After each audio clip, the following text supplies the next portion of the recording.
for today is this one. The Despairing Spoon and Other True Tales of Madness, Love, and the History of the World from the Periodic Table of the Elements by Sam Keene, as you can see. Let's go through the reviews first. Caroline Leavitt from Boston Globe said, "Irresistible, the Despairing Spoon reveals history, passions, madness, and the all-out drama of our lives. Keene is brimming with puckish wit, and his love for the elements is downright infectious, sure to dazzle any reader. Keene finds amazing stories attached to every element of the table. His writing sparks like small shots.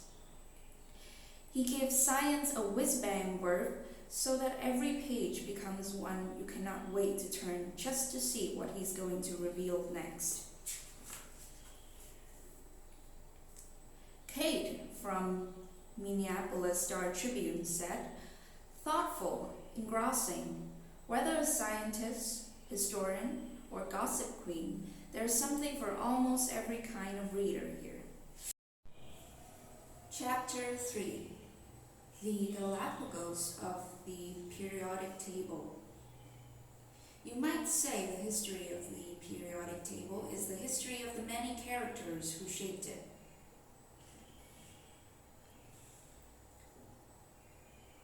This includes our second character, Dmitri Mendeleev, the man generally acclaimed for creating the first periodic table. Truth be told, like Bunsen and the burner, Mendeleev didn't conjure up the first periodic table on his own. 6 people invented it independently, and all of them built on the chemical affinities noted by an earlier generation of chemists. Mendeleev started with a rough idea of how to group elements into small, synonymous sets, then transformed these gestures and a periodic system into scientific law, much like Homer transformed disconnected Greek myths into the Odyssey. Science needs heroes as much as any other field, and Mendeleev became the protagonist of the history of the periodic table for a number of reasons. For one, he had a hell of a biography. Born in Siberia, the youngest of 14 children, Mendeleev lost his father in 1847, when the boy was 13. Boldly for the time, his mother took over a local glass factory to support the family and manage the male craftsmen working there. Then the factory burned down. Pining her hopes on her sharp-minded son, she bundled him on horseback and rode 1,200 miles across the steppes and steppes, snowy Ural mountains, to an elite university in Moscow, which rejected Dmitri because he wasn't local stock. Undaunted, Mama Mendeleev bundled him back up and rode 400 miles farther, to his dad's father alma mater in St. Petersburg. Just after seeing him enrolled, she died. Mendeleev proved to be a brilliant student. After graduation, he studied in Paris and Heidelberg, where the eminent Bunsen supervised him for a spell. The two clashed personally, partly because Mendeleev was moody and partly because of Bunsen's notoriously loud and foul-fumed lab. Mendeleev returned to St. Petersburg as a professor in the 1860s, and there began to think about the nature of the elements, work that culminated in his famous periodic table of 1869.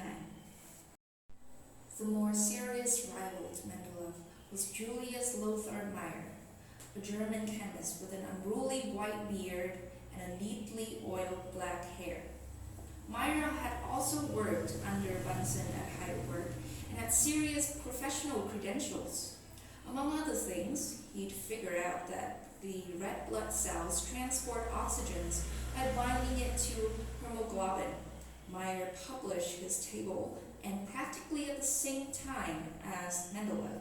The two even split a prestigious pre-Nobel Prize called the Davy Medal in 1882 for co-discovering the periodic law.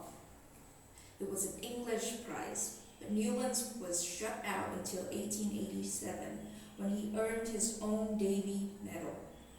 While Meyer continued to do great work that added to his reputation, he helped popularize a number of radical theories that turned out correct. Mendeleev turned cranky, a queer fish who, incredibly, refused to believe in the reality of atoms. He would later also reject other things that he could see, such as electrons and radioactivity. If you had sized up the two men around 1880 and judged which was greater theoretically chemist, you might have picked Meyer. So what separated Mendeleev from Meyer and the four other chemists who published tables before them, at least in history's judgment? First, more than any other chemist, Mendeleev understood that certain traits about elements persist, even if others don't. He realized a compound like mercuric oxide, an orange solid, doesn't somehow contain a gas, oxygen, and a liquid metal, mercury, as others believed. Rather, mercuric oxide contains two elements that happen to form a gas and a metal while separated. What stays constant is each element's atomic weight, which Mendeleev considered its defining trait, very close to the modern view. Second, unlike others who had dabbled in arranging elements into columns and rows, Mendeleev had worked in chemistry labs his whole life and had acquired a deep knowledge of how elements felt and smelled and react, especially metals, the most ambiguous and knotty elements to place on the table. This allowed him to incorporate all 62 known elements into his columns and rows. Mendeleev also revised his table obsessively, at one point writing elements on index cards and playing a sort of chemical solitaire in his office. Most important of all, while both Mendeleev and Meyer left gaps on their table where no known elements fit, Mendeleev, unlike the squeamish Meyer, had balls enough to predict that new elements would be dug up. Look harder, you chemists and geologists, he seemed to taunt, and you'll find them. By tracing the traits of known elements down each column, Mendeleev even predicted the densities and atomic weights of hidden elements, and when some predictions proved correct, people were mesmerized. Furthermore, when scientists discovered noble gases in the 1890s, Mendeleev's table passed a crucial test since it easily incorporated the gases by adding one new column. Mendeleev denied that noble gases existed at first, but then the periodic table was no longer just his.